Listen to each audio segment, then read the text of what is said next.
Hello my beloved viewers, welcome back to my channel on a new video of Microsoft Excel sum series that is currently running into my channel. Friends, today in this video we are going to learn how to use the month as criteria, and we are going to get the summary as cost where our criteria will be month. So without wasting any time, let's begin, and don't forget to subscribe my channel and also press the bell icon to get all notification from my channel.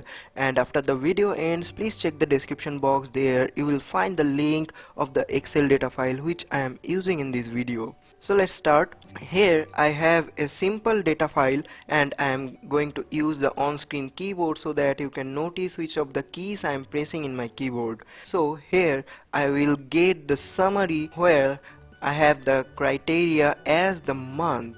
So we are going to use the SUMIFS formula equals to SUMIFS. Then it is asking for a sum range. So what our sum range will be, what we are going to sum, we are going to use the cost column to sum, then put a comma here. Now the trick will be applied in here. It is asking for a criteria range 1. So normally we are going to use the criteria as our date, and date column will be our criteria range 1. Then put a comma here. You can also press the F4 key from your keyboard so that it will lock the reference as the absolute reference. Then put a comma here.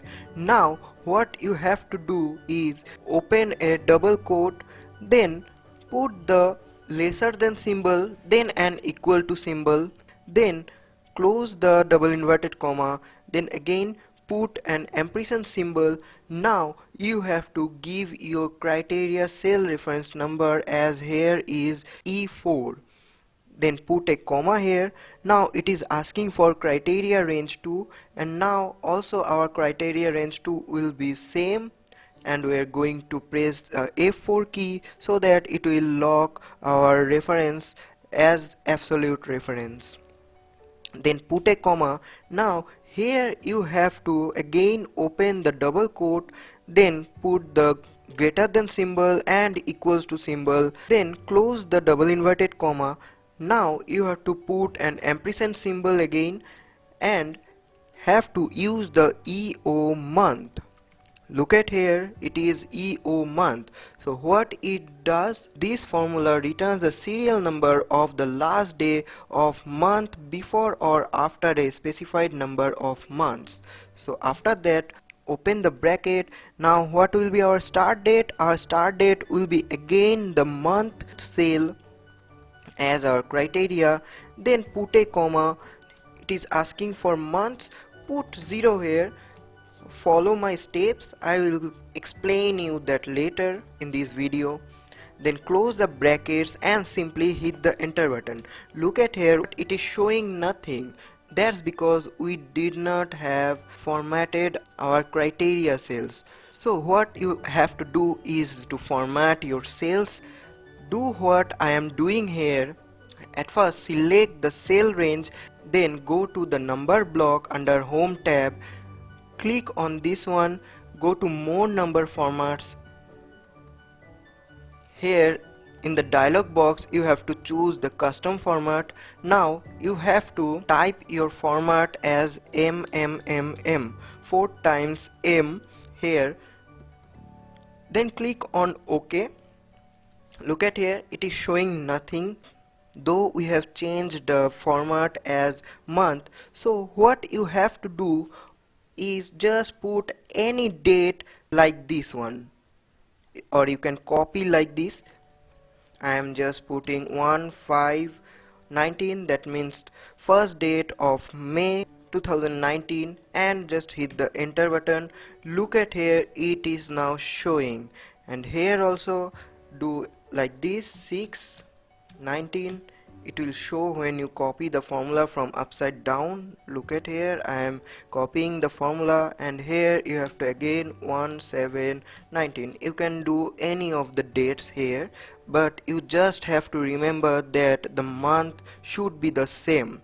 So let's check how this formula actually works.